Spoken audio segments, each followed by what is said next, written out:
FedEx full, we commanding the block. Burgundy and gold, got the city on lock.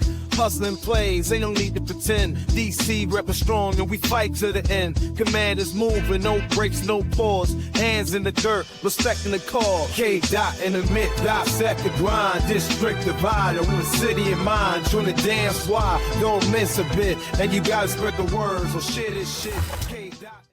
Welcome, everyone, to District Divided, a DC sports podcast. More specifically, a Washington Commanders podcast. I am Amit. That is KDot. This episode is the All-22 review against the Atlanta Falcons. We lost 34-27 on the road.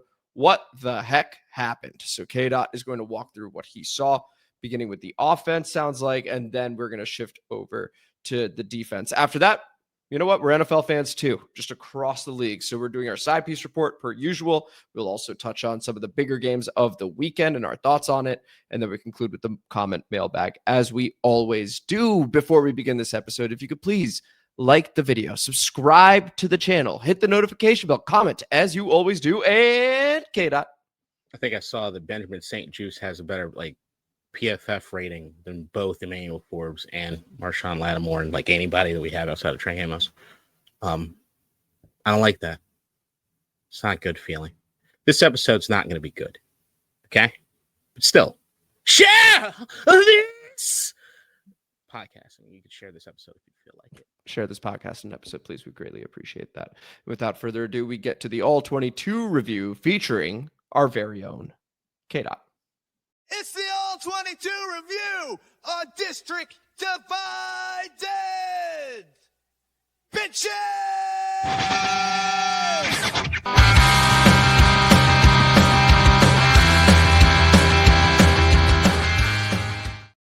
All right, so once again, the Atlanta Falcons beat our Washington Commanders 34-27 at their place.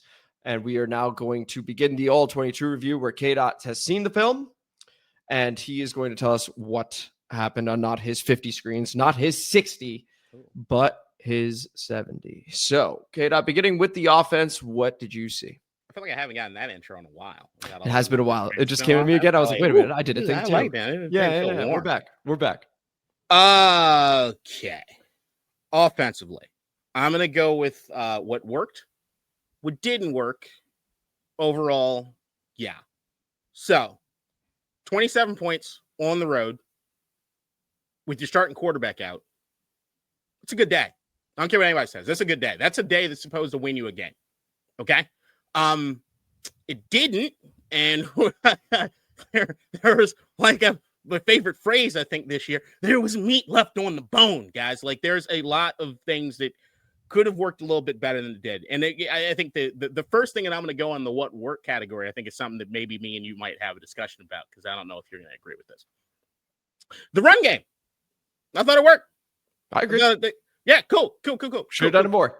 That's right. So that's where we get into this. That's where we get into the the what didn't work necessarily part of it that I'll touch on when it comes to run game, because there's a lot of that. And also Debo. Debo works. Debo, he works for this offense. 672 at a touchdown, the RPO touches, a lot of stuff in motion. Debo is still a problem. He is still the focal point of this team as far as anything that's happening on offense, and that needs to remain the case going forward. I don't think that there's really any options for them in that category either. So he will probably continue to remain the guy there. So the what didn't work on offense, because we all know we're going to spend more time on defense today. Yeah. So you think about the run game and you think about, okay, well, why didn't we do more of that? They kind of couldn't. And the reason they couldn't is that they were behind schedule all damn day. So when we go, just a sidebar, when you talk about, we're going to get into Atlanta and what it is they did on offense, but this is I want to stress this point.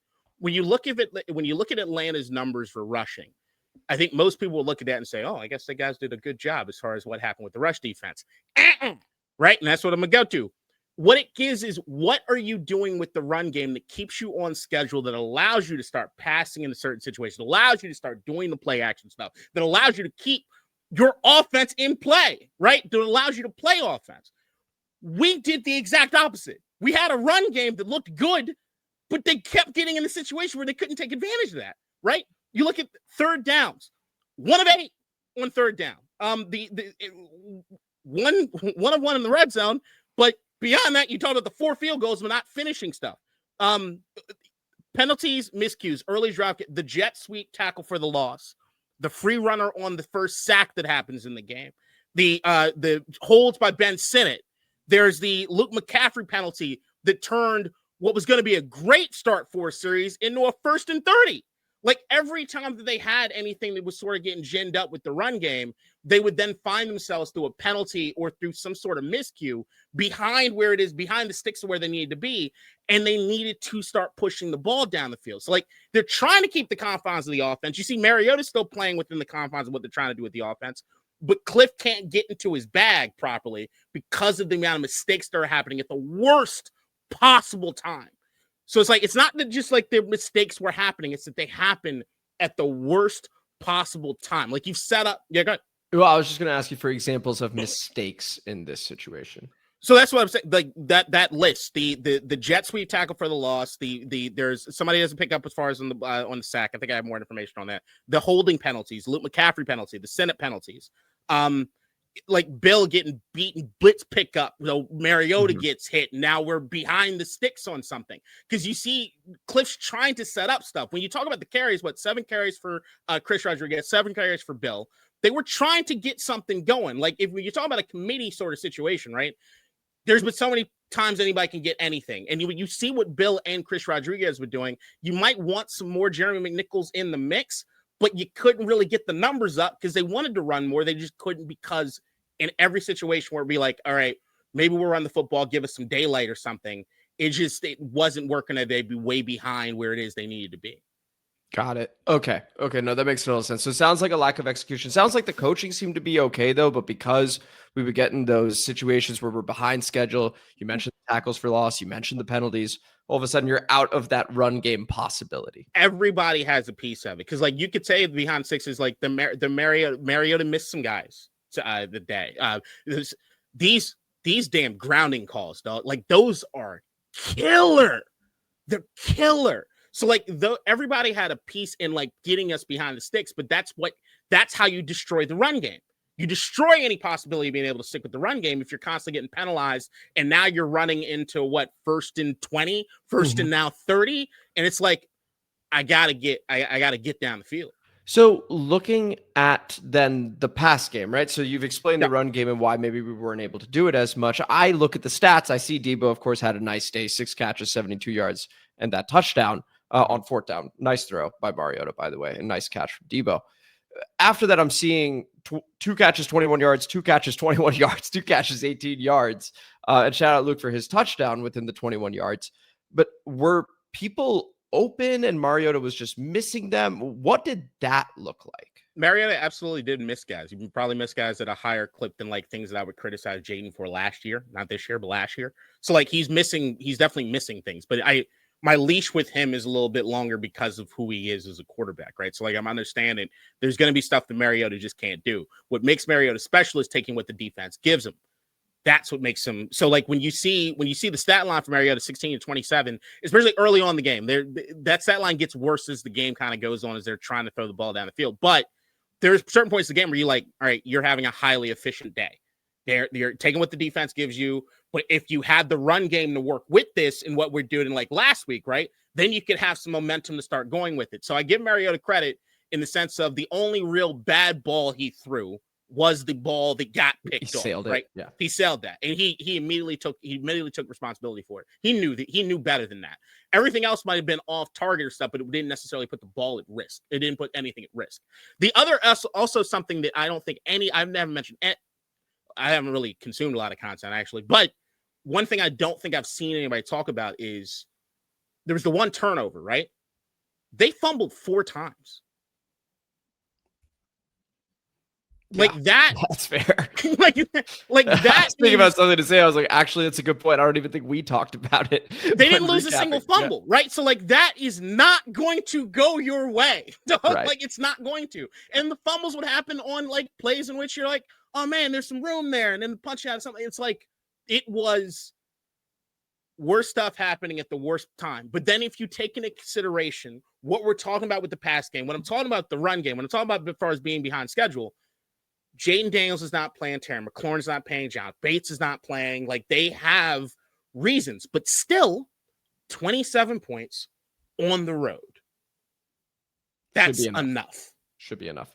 Any final thoughts here before we move to the meat of this All-22 review, which will be the defense? I think that as much as people do not want to hear this, if Jaden comes back and he doesn't, if Jaden comes back and he plays better than he's played these first 2 weeks, we start seeing more of what Jaden. There are some things happening on this offense that I think are going to be great. Not good, great. That's awesome. That is awesome to hear. So, and Jaden is, as of right now, scheduled to return against the LA Chargers. Of course, we'll get more information as the week goes on. Friday, 2 p.m., we have our preview episode, as we always do. Let's talk about this defense, KDot, because there was nothing really good to say about it other than shout out Mike Sainristil for the interception that was basically thrown right at him. Outside of that, he had a tough day. Marshawn Lattimore had a tough day. Bobby Wagner in coverage had a tough day. Whole team had a tough day. What did you see on this side of the ball? I'm going to shout out Mikey again, because I know I was kind of rude to him on the last episode about how easy the pick was. It was not a good day. It was his best day that I've seen so far this season. So, okay. So there's room, of course, but like what everybody's talking about, the big thing as far as like, because we'll address this, like, let's just do this now. Should you move Mikey back on the outside and bring Noah Igbenogany back in? Like, I think that's something that a lot of people are floating right now. You definitely see it on Twitter. I get the Marshawn Lattimore piece that we're definitely going to get into more, but I don't know, man. I still think a lot of people are not necessarily remembering that Mikey did give a lot of stuff up last year. It was just when you're comparing him to everybody else who was on the roster, he looked like gold. So like there's a thing there. Also, there have been spots where Noah I've seen, spots have been limited, but things that I have seen with Noah in there, I didn't love. So I think that they're just kind of stuck where they're at in the hopes that Marshawn Lattimore gets better and that Mikey, as time goes on, just plays with better technique. But we'll get into all of this. All right. I think the beyond that, I think the other big argument in Commanders land is the Joe Whitt of it all and how much is on him, how much is on the defense itself. I showed my hand a little bit in this last episode because it's just what I thought I was seeing on TV. And I will say, after watching All-22, I feel even more along those lines, and I do not blame Joe Whitt or the scheme itself for what's happening, even though there are some trends that we can talk about at least to some degree. Whitt, zone, man, match, man. He tries everything, and nothing works. Nothing works. Like, he's trying, like, you can see, it's not like I'm seeing a defensive-minded coach that's just stuck in his ways. I'm seeing him try different things. And it's like, it's just none of it will work at any given point in time. Like, every time he ran, almost every time we're in the zone has bust. Every time you're in man, you lose a one-on-one. Like, what Atlanta was trying to do in this particular game with like the corner flat, the halfback wheel on the mesh concept, which is just, I mean, Sean McVay, Kyle Shanahan, Miami did it to an amazing degree. The mesh count, you get the two tight ends that kind of run. Back end does it. You got the bootleg that also works, and it's just everybody's all out of whack. Yeah, they murdered us. Right? And then also credit to Michael Penix, because I don't. He had a hell of a game. Like what he was doing, like getting rid of the ball on time, like that was some. Whoo, yeah, that was best I ever seen him play. Yeah, I mean, as a guy that picked the Falcons as the side piece team because I like Michael Penix, like that looked like the player I'm imagining. That's the guy going forward. And just to shout him out, home versus away so far this season. I'll just read the QBR numbers. I won't go through all the stats, but against Tampa, he had an 84. This is 0 out of 100 scale. An 84 is very, very good. Young Wei Koo misses the kick. That's what happens over there. They do not force overtime. On the road against Minnesota, 29.4 and Carolina, 12.5. Against us, 90.5. Seems to be, at least early on and at the tail end of last season, he's good in his house. And then away from it, still working on some stuff. So there's also that. But go ahead. Young QB. Yeah. Young QB doing young QB stuff. But yeah, if last night or if that game was any indication of like what he's capable of doing, then Atlanta's going to have some interesting people. Just because you also look at what Atlanta was able to do. I think I have this was a fun fact. Did I write it down? Maybe I memorized it. I don't think I memorized it. But no, Drake London, Bijan Robinson, and Michael Penix all had touchdowns for the first time together. Kyle Pitts. I was literally thinking about this is the year. I was literally thinking about the big three, not Bijan, London, and Pitts. They all scored touchdowns. That was their fully realized offense on Sunday. Yes, which was hard to look at from my perspective. But Kyle Pitts, I mean, he helped me in fantasy. I ain't gonna lie about that. All right. So that's basically what's happening as far as from the cycling from zone to man. Like he's trying to do everything. He's trying to see what works. I don't think it's a hard-headed thing. But then you look at first just like what's happening. The opening 3rd and 5, the corner flat, the rotation that happens. Reeves and Amos both cover the flat. I've been talking about this all damn year as far as like what the rules are on the tight end ship and who's responsible for what's happening with the running back coming out of that backfield. And they have still not worked on what the communication is between the guys on the field to make that happen. And I don't get it. I don't understand what the rules are supposed to be or not supposed to be, but they're screwing that up. And it does it to me, it feels like it's one of those things that if Joe Whitt's not doing that, if Joe Whitt's not coming up with the rules, but I still think because of the way the defense and everything, that's a time for the defensive players to kind of know from each other what it is they're supposed to do or who the responsibilities are supposed to be in those moments, because they're going to know more than anybody else is going to know. And if I could just add a quick note, Jeremy Reeves played 58 snaps. That was 89% of the snaps in his first start of the season. So could be a little something there in terms of his juice, excitement, and maybe a miscommunication. Go ahead. So Pitts goes uncovered on the corner. So that's on that 3rd and 5. That's day one communication. It just gets broken down. Then the zone bus encore. Later, same drive, Bijan leaks up the sideline. No one's with him. Penix miss. That should have been a tutty. Easy tutty. Just got missed. So that's the zone bust that like really speak out, especially early on in the game. And that just kept happening. Then you're talking about the man losses when he goes to man. 2nd and 16. Everybody knows this play. London sells out, does the cutback, and then Marshawn's just done, right? Gives up 43. He even gets the whole the and one Cardinal sin, right? You can't do that. So that just looks terrible. Then there's 2nd and 13. Darnell Mooney. He threatens with speed. Sainristil is trying to figure out what way he's going to do as far as what leverage on it. Reads it totally wrong. And Mooney whoops that ass underneath 15 yards. That was Mooney's, I think, only catch. Correct. Yeah, beat the shit out of Mikey on that one. All right. That's kind of Mike's thing, is that he's just not choosing the proper leverage or proper technique at the proper times. Okay. That's what it is. And because it's the case, there's no lack of try. But there is you're not fast enough if you're a step behind in this league, buddy. Like, you can't do that. Like, you've got to play more instinctual. And I don't know what that is exactly, but like, you could try to teach technique all you want to. And again, if people want to blame Joe Whitt for that aspect of it, okay, I'll listen. But I do think these players, and if you're a corner, you should kind of know this stuff as time goes on. Because I don't care where you play in the secondary, you got to kind of know leverage and Yeah. So that's Mikey. We touched a bit on Trey. Everyone's interested in Marshawn Lattimore, so go ahead.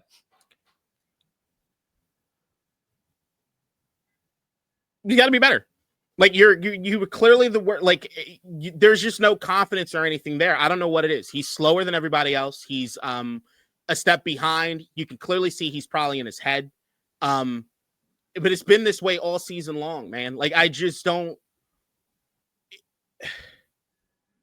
I have not seen anything from him that makes me say that he is who anybody built him up to be, or that that's the same guy that was wearing that Saints uniform. So he's just worse. What about, so here's the deal for anyone listening, right? We're not about to cut the guy, just to be clear, right? Like we still need him. There's not enough depth in that corner room.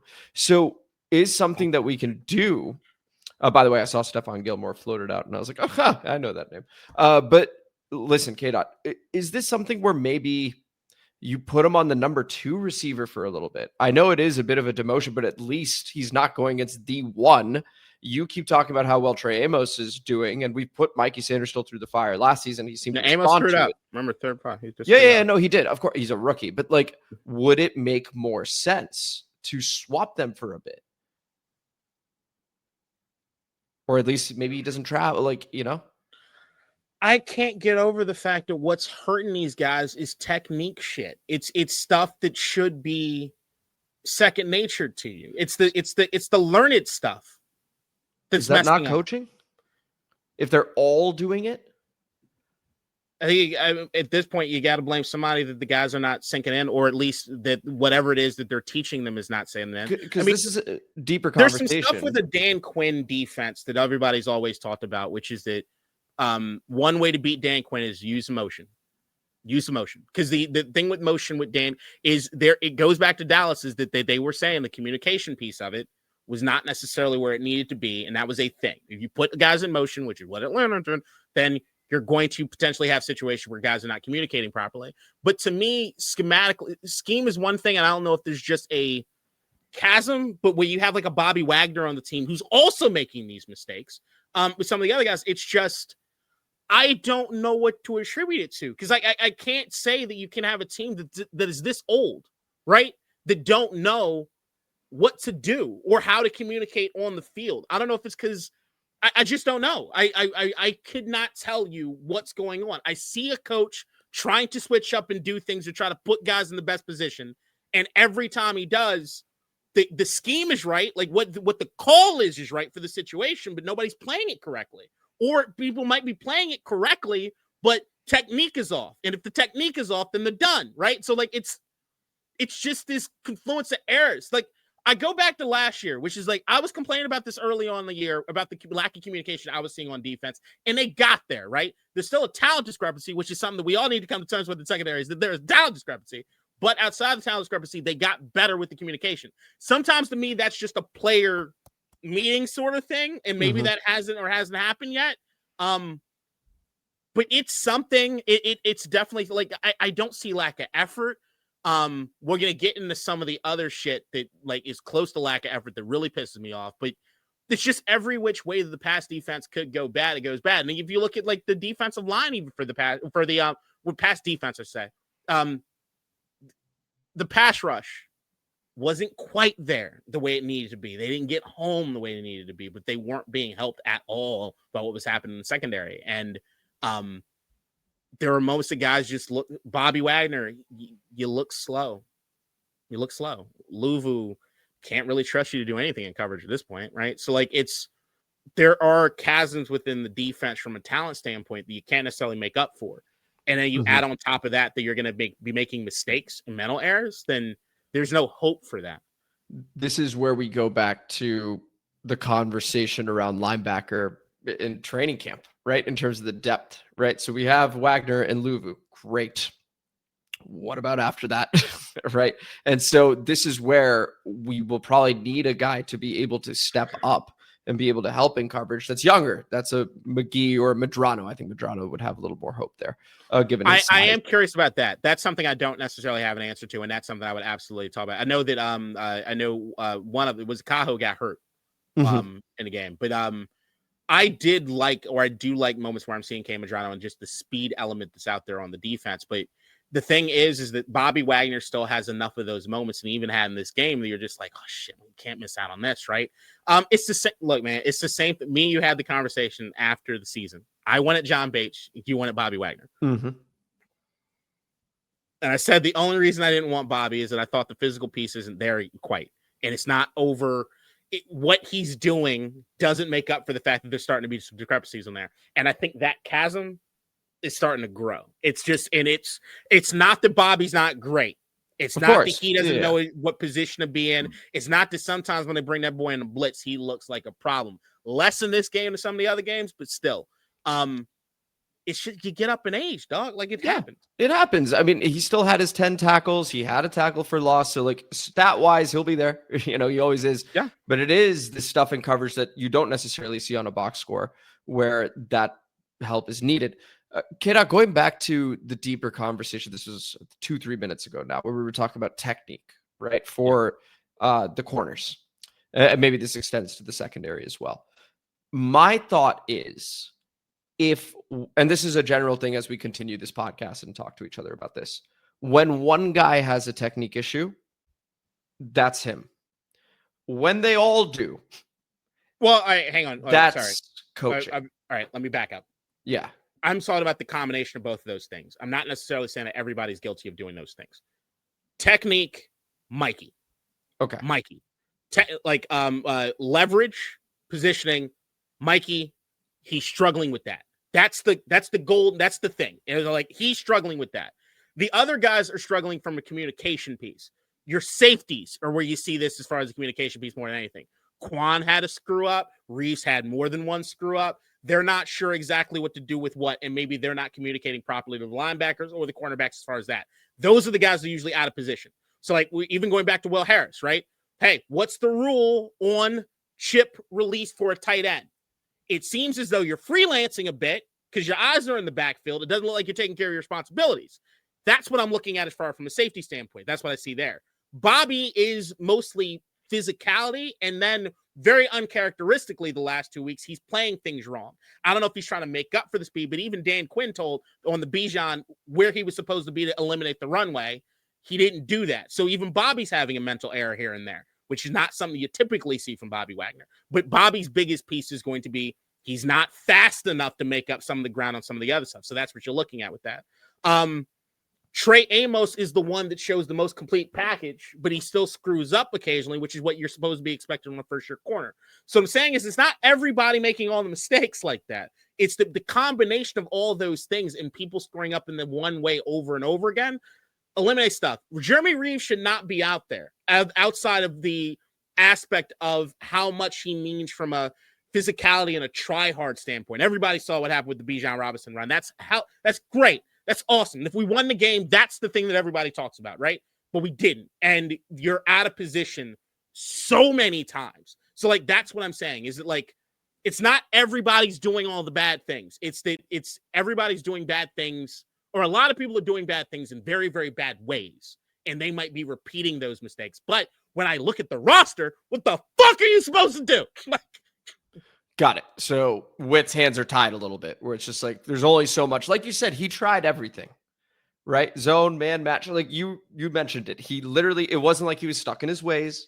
No. He is actually trying to find solutions. Even to a point in which I'm like, dude, stick to one. Like, let them die out there if it comes down to it. Like, stick to one. Like, let's just run this same thing to get and them. Let it be a teachable moment because you just have a week's worth of film on just that. I'll tell you right now, if he did that, it might be a lesson to some of the players, but it would be ugly real quick if they're making these sort of screw-ups. It's just the defense is not talented enough to overcome mistakes. You got guys that are physically talented enough. If you messed up on the first step, if you didn't do this, then you have enough speed or strength to make up for that. They don't have that here. Question for you. Darnell Savage played just 10 snaps or 9 snaps, excuse me. Did you notice anything in those 9 snaps? No, that's fine. That is totally fine. Any other thoughts here before we move over to the side piece report? Oh yeah. I do. Sorry. Yeah, I'm gonna go a little. I got one more thing. Go for it. The rush defense. So I think people look at the stats as far as Bijan 17 for 75, Algier 16 for 51. I would less look at the yards and more look at those amount of carries. That's 33 carries. There's a reason they kept doing it. On schedule running that set up everything else. And the reason they could keep getting away with stuff with that run, those are the sneakiest stats I've seen in quite some time as far as the run game being effective. Because they killed us with that run game. What did I tell everybody as far as my fun fact before, or my less than fun fact before? It was sort of fun, half fun fact before the game. Washington doesn't usually miss tackles. But when they do, it's really bad. This is the biggest example of that all season long. I know I had the list. God dang it. I have a list of guys and exactly what it is that they did and how it is they screwed it up. I kept it in I wrote a separate note for it. Damn it. I can't find it. All right. Look, man, there are so many times in this game where you had a situation where you're looking at a tackle for like -5 yards that turns into a 4-yard gain. Like there were so many cases of situations like that. Oh, we met the guy right there. Oh, that was great. But then somebody didn't use proper technique or wants to go high constantly, throwing shoulders all over the place, or these high, like, oh, I'm gonna try to hug you. Like that crap. You can't do that. And especially not against the guys talented to be Bijan Robinson. Because you already know you're at a disadvantage when you have space. Like if you get your hands on them, you gotta take them down, or you gotta swarm more. And I think that is something that is a little curious at times during games, is that you do see a little lack of the swarming thing. And I think that it is that over the course of the game, the defense gets a little dejected by whether this has happened. That's fair. Those were easily the most missed tackles we've had in any game all season. And it showed even the Bijan Robinson touchdown. It looked like we had him for a gain of 3, which is still something. But then after that, he's just barreling through, and it's just a walk-in, basically. So, yeah, just an awful game for it. Horrific as far as that part of it, especially just knowing that, like, missed tackles turn, tackles for losses are 0 into +4, +7, and 2 touchdowns. Those 2 touchdowns, they were touched. Like, it's just... that is a killer. It's a killer. So, like, as much as I can look at certain things that the defensive line did, Kinlaw had some moments in this game that looked pretty good. Payne had some moments in the game that looked pretty good.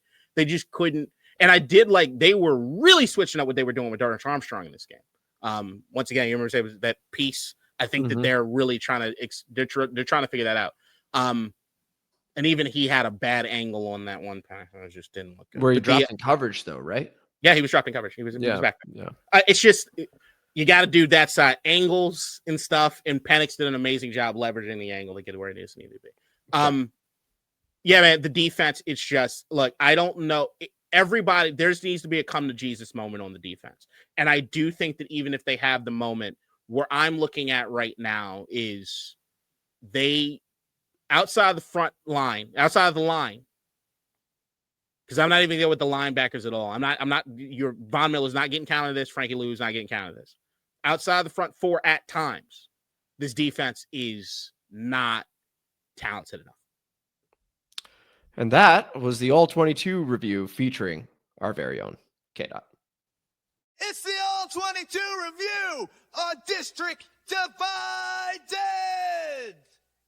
Bitches!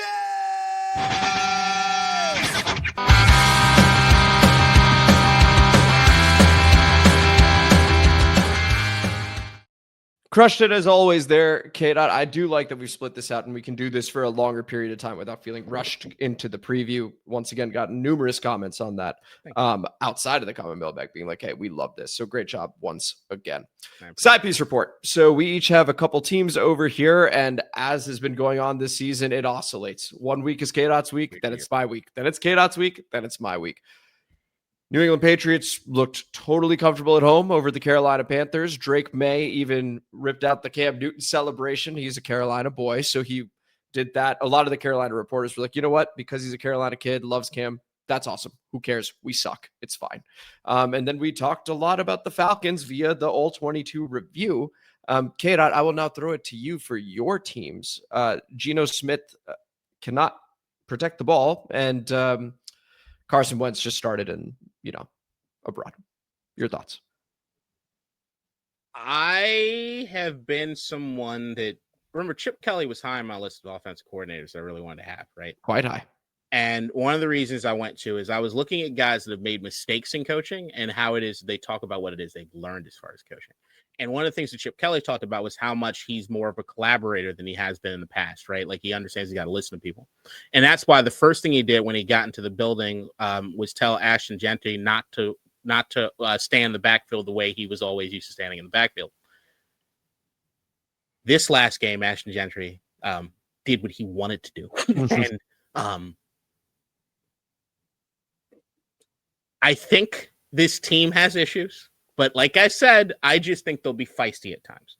And that's all I really want from them. And they're banged up in a lot of bad ways. But overall, you know what it's reminding me? It's like the Falcons of the West. Okay. Scary talent at places, right? Like Brock Bowers or Kyle Pitts. Who you pick? Brock Bowers. I was just doing that as a bit. Brock Right. Bowers. Yeah. And then if you believe in Genti compared to the Bijan Robinson piece, but that's what I'm saying. Yeah. I kind of like what they're doing from a talent standpoint. So they'll be all right. It's a tough division. All right. How far away is JJ from coming back? Do we know? I don't know. Okay. And talking about the Steelers-Vikings game, the Steelers, who I have picked to go to the playoffs, 3-1 now. They need to win these games right now, though.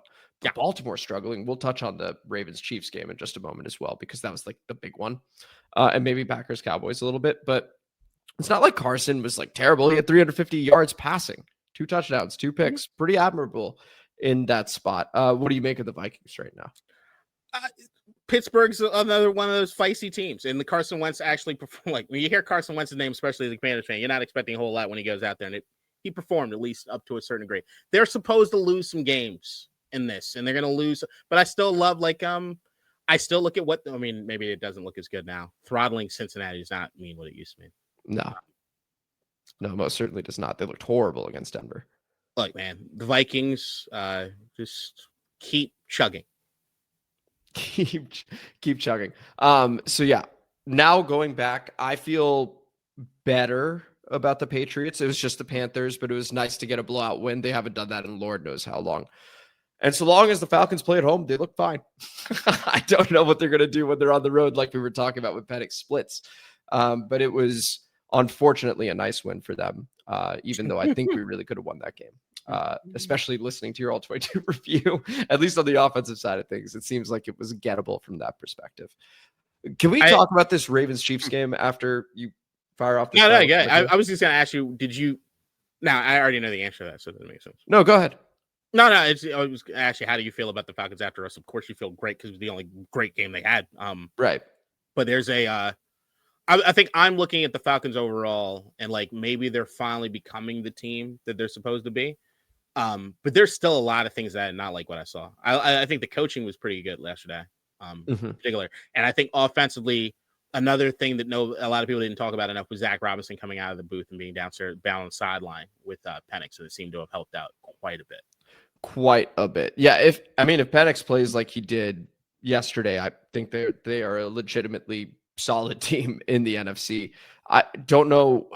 He's been more inconsistent than I thought so far. But I mean, you're only as good as your last game, and it was a good last game. So, well, if the opponents are that secondary. Yeah. No, that's also true. I'm excited for this Patriots Bills game though. Sunday night. Yeah, no, AFC North.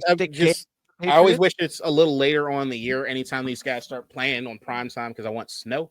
No, man, like this season has been really, really weird in some degrees. I feel good about some of the crazier things I said before this season. It looked like they're kind of panning out at least a little bit. And then and I was vastly wrong about some other things. But it's just from week to week, whatever it is you think is the thing. Green Bay, after us, world beaters, and now what they're 1-1, like they haven't won. So got 40 hung on them. So like it's what's happening right now. So like I don't know what it is you're hanging your hat on. I will say the 2 teams that I going into the season I felt really, really good about, my 2 Super Bowl teams, I still feel really, really, really good about, and that's Buffalo and Tampa Bay. I feel great about those 2 guys. And Tampa missing Mike Evans right now. Looks like they could be missing Bucky Irving for a little bit. But so long as Baker's healthy, Wirfs is there. Igbuka's look great. He looks good. All that stuff, baby. All that stuff. Yeah. And so you got Minnesota again abroad, this time against the Cleveland Browns, and the Raiders are taking on the upstart Colts, who, if Adonai Mitchell didn't fumble that ball, who knows? Maybe they're 4-0 right now. That was insane. I don't know what to make of them. There's all right. We're going to talk Chiefs and Ravens. We are. There's only one other team I want to touch on. The Giants. Jackson Dart. I thought New York was going to be one of those kind of scary teams, like the team you really didn't want to face or what it is it was having on defense. My only problem was their quarterback room is the weirdest quarterback room in the history of the National Football League. And what you just saw in this game, I don't care about what you say about ability to throw the football or anything. That team and what it's like having Russell Wilson at the helm compared to Jackson Dart at the helm, the mentality has changed. It's Dart and Scatterboo together. These two. They're fucked because of neighbors. But like, right. It doesn't matter. But like at the end of the day, that can't. I'm saying, man, when you got white boys in New York, the people feel different, bro. Like it's just they act differently, and it's just that motherfucker like the dances. They are crazy, and I think the crazy is leading to that defense starting to kind of feel themselves because they're crazy. That's who they are. They're not a buttoned up team, and then you also look at Brian Daboll. Daboll's not a buttoned up coach. They need swag, and that's the thing. That's why I was like, if it's not, why isn't Winston? They give me somebody with some juice. I do not want to face New York. I'm just saying. Well, I'm glad we already played him once, but now Malik Neighbors being out, I think it should be a bit more comfortable. Going to New York, never easy though. What was I going to say about them? Oh, Jackson Dart. I couldn't tell if this was real or not. I didn't get the chance to actually verify this. Did he on socials write game day with Madison Beer? Madison Beer, that's what it is. Yeah, in the background, who, for those that don't know, dating Justin Herbert right now, and then Dart wins. He deleted it apparently, like immediately after he did it, but everybody had already kind of. It's too late. In this era, it's too late. Dart's look, man. He's a villain. He knows he's a villain. Look, you see what he does with the eye black. Mm-hmm. You know why he does that with the eye black? No, that I don't know why. He's modeling himself after Anakin Skywalker, who becomes Darth Vader. Like Order 66 is when Anakin Skywalker kills all the young Padawans. That I'm familiar with. I didn't know that's why he did. That's literally why he does it. Dart is a problem, dog. Oh, like, New York loves this kid. Oh my god. Look, I still think he's gonna flame out. I think so too. But in the meanwhile, I'm telling you, man, it's gonna be fun. It's fun. A lot of fun. Yeah, no, right now, if you're a Giants fan, it's fun. Right? You have the rookie quarterback. You just beat the LA Chargers, who were undefeated, who we now play. We got an angry Chargers team over there. And hey, listen, I love Cam Scatterbo. Like we were talking about it in our running back preview. Yeah, man. I don't know how great a pro he's going to be given his speed, but he is a tough motherfucker to bring down. He is. He's going to get hurt. Yeah. The number of things that's saying like he won't be able to see come week 12. Like forget concussion, just can't see. Like it's just vision's gone. That's my thing is like New York is good. That's why I'm saying flame out. Like specifically, I think their flame is going to be so damn bright, and it's going to be a lot of fun. And Dart with his turtleneck.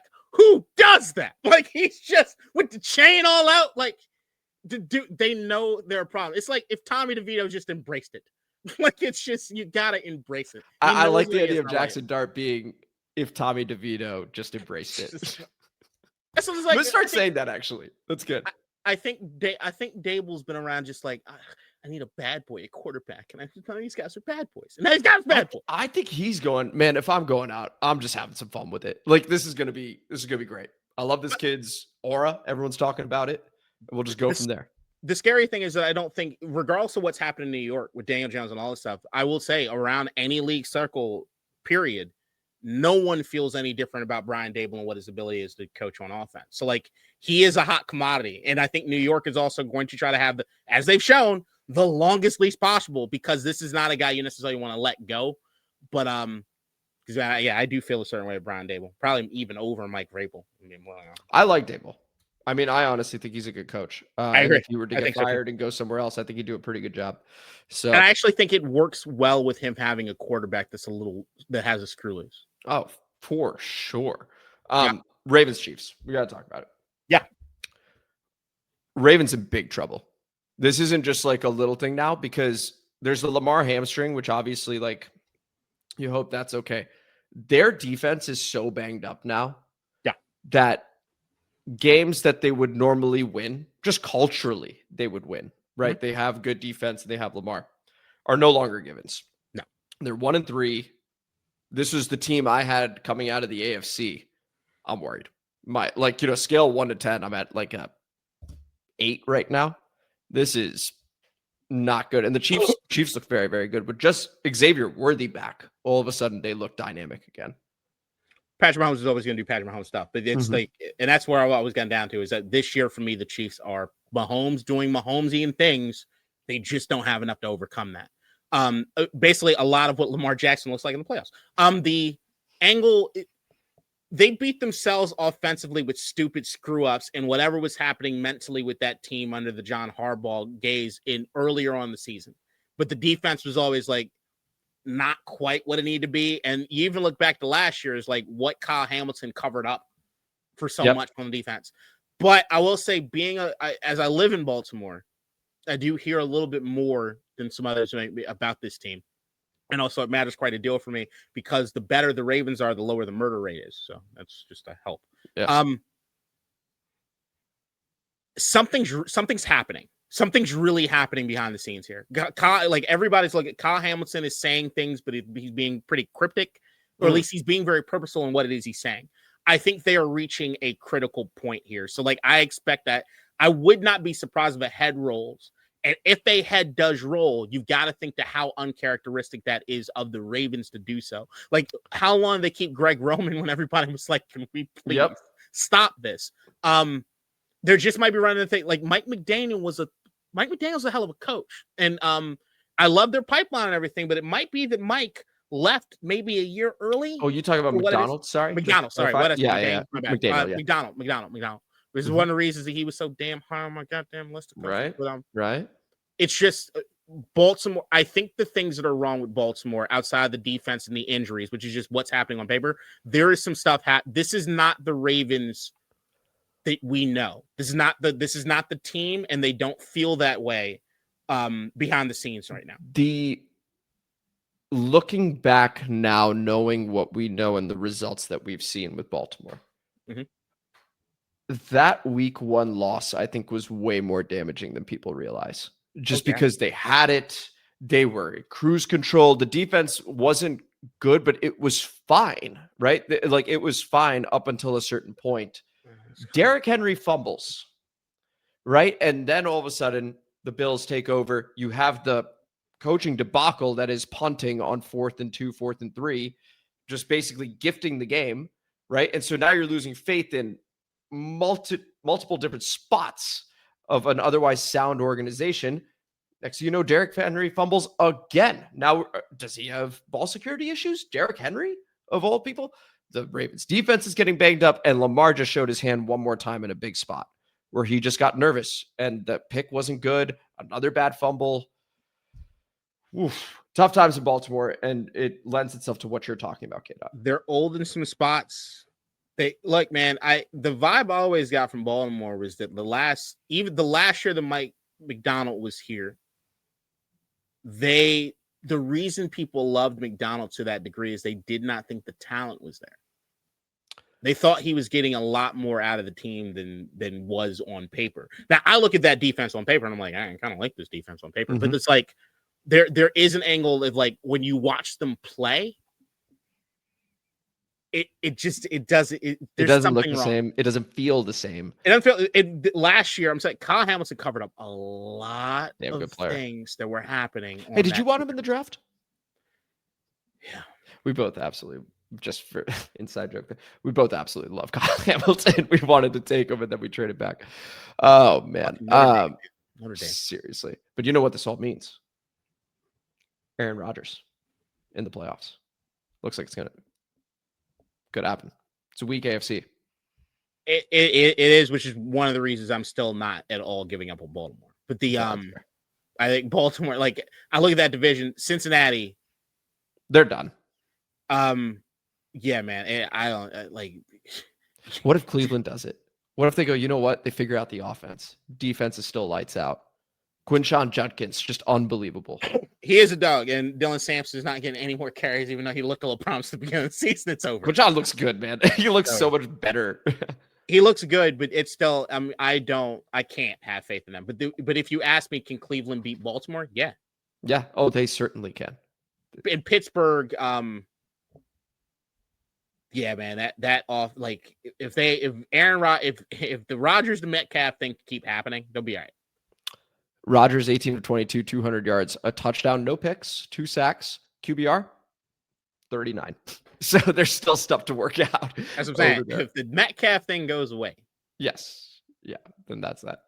Any final thoughts here before we move to the common mailbag? Outside of betting, not a great season, but I'm making money.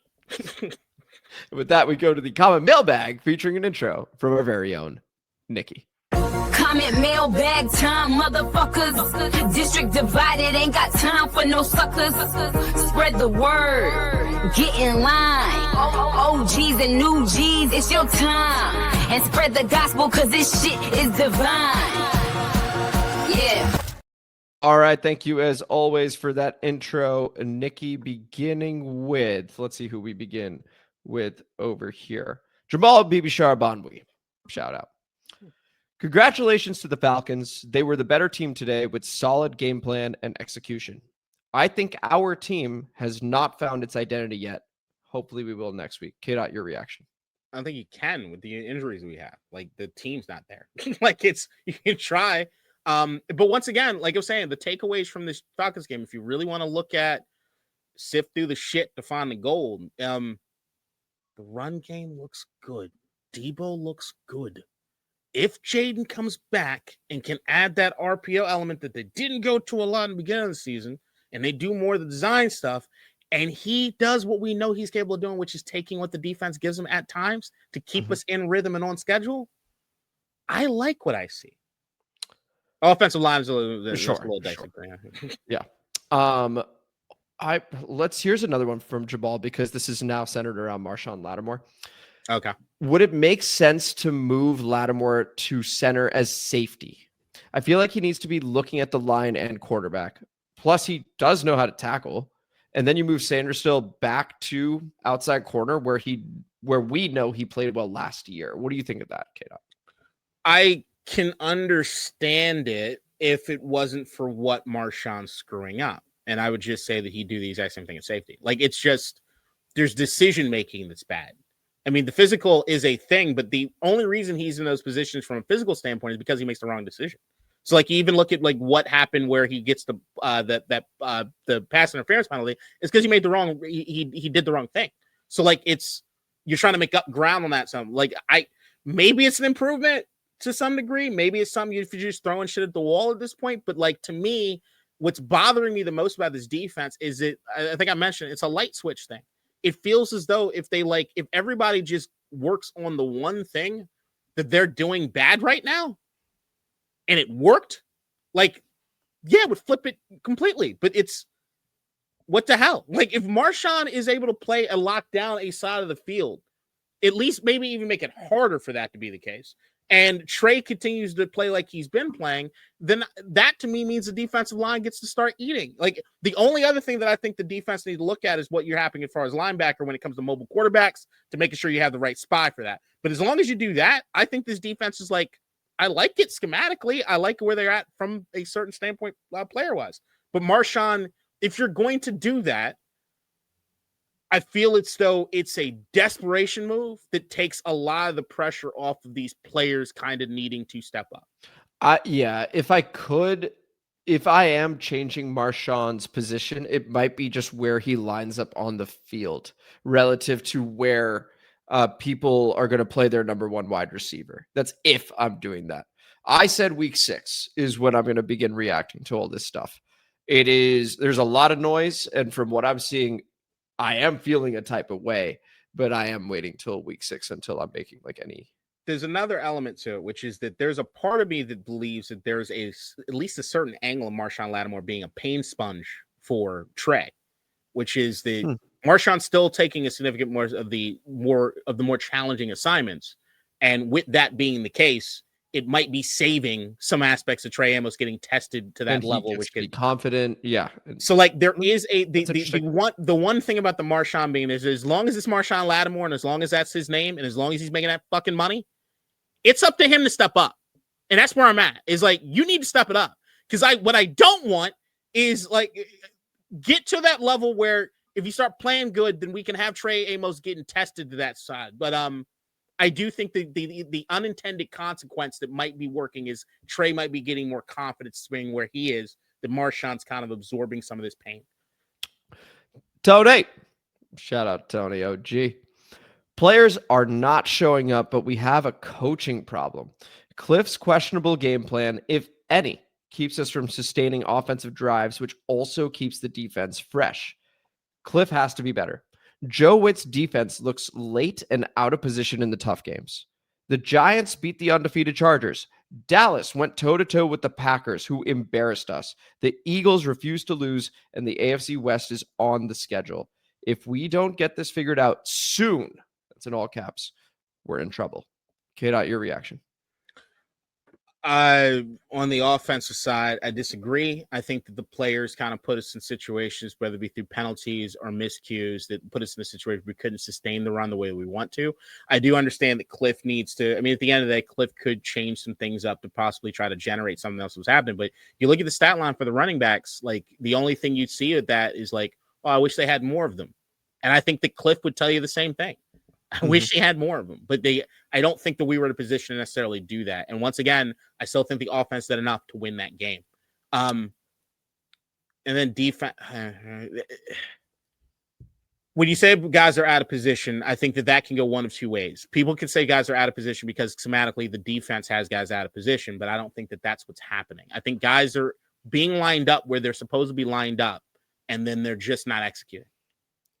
The Benjamins 88 goes, Lattimore really needs to get it together.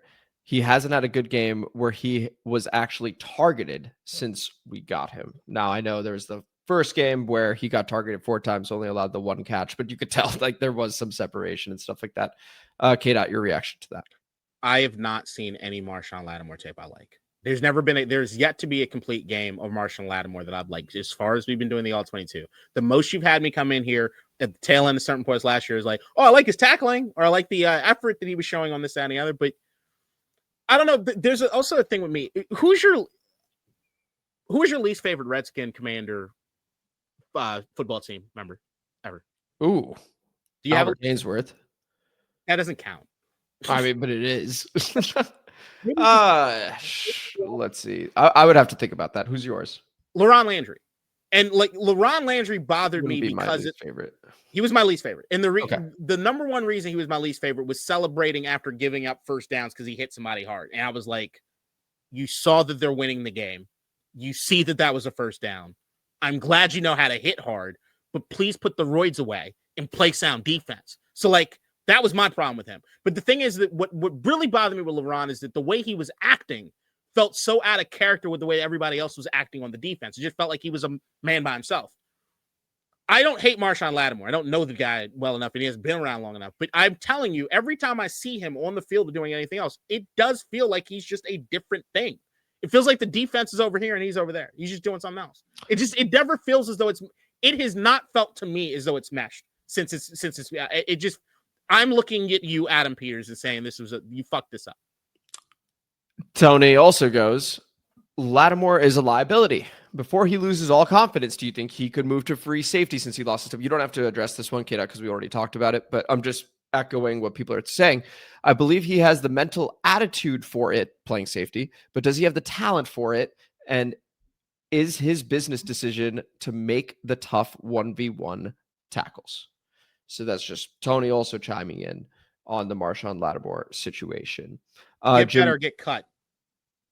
Jim Morris goes full blame us. Sorry, I'm reading this now on here because some comments are not showing up on YouTube Studio, but they show up on there, which will lead to an apology from me because the guy did not delete his comment. It actually was there. Holy shit. Okay. And so I will end up reading it and apologizing to Ade Smith at the end of this because that was unwarranted considering the comment was still there. Jim Morris goes, full blame on us. The secondary just straight up could not stop anything. They played scared. I got 3 thumbs up, KDot. Maybe scared is a way to put it. I just can they all start using VR? Honestly, I feel like that would really help a corner. You would think. Like looking at the tells of like a receiver constantly, just like over and just repetition, over and over and over again. Yeah, that would boot me up. Earl Bruce, what a revolting development. That was the worst defense we've seen for a while. Matt Gay performed well. The offense played with their food far too much. Sloppy gets you killed. Hell, live and learn.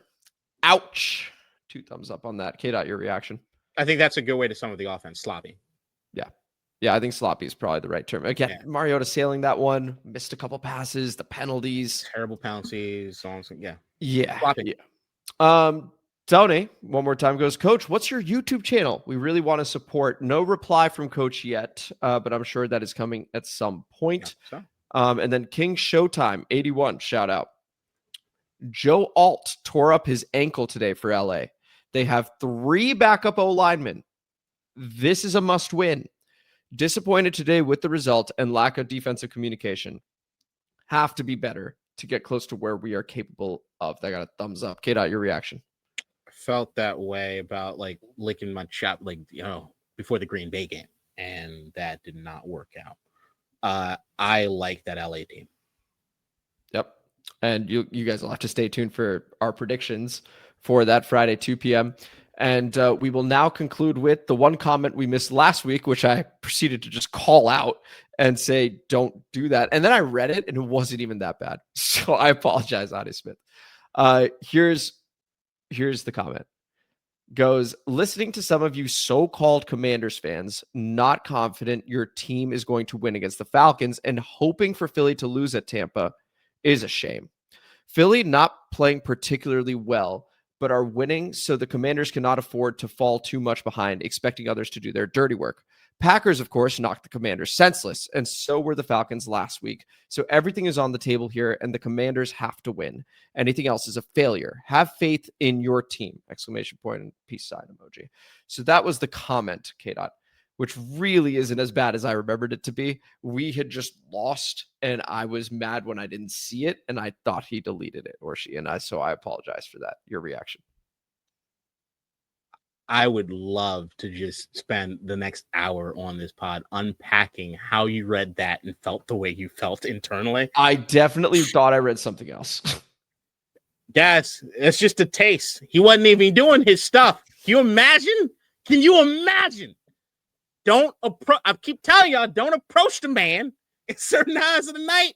It wasn't bad. I read it. I was like, oh my gosh. Like I just unloaded on this guy. You didn't watch it. Go back to last episode and see that heat. See that little bit of rage, right? And then, hey, women of Northern Virginia, you need to record that. So if you're ever in a courtroom with him, you can play it. Ade, I apologize. I was in the wrong there. That was the common Mailbag. This was the show. Find your wife. This was District Divided, a DC Sports Podcast. A Washington Commanders podcast. Thank you so much for listening. My heart did skip a beat. I am Amit. That is KDot. That was good. But if you enjoyed the episode, please like the video, subscribe to the channel, hit the notification bell, comment as you always do, and KDot, don't play that again. Yeah, man. Share this podcast. Share this. Already share this shit. You just share the shit. I did. I cursed. Yeah, I cursed. Share the shit. Yeah. Win some, you lose some. Win some, you lose some. We greatly appreciate you guys, and because the algo is now just going to be tanked because of both of us cursing there, please share it. We would greatly appreciate it. Especially the last part. It's a PSA. Well, I don't know about the last part, but save yourself. In DC, we're just hoping that you listen.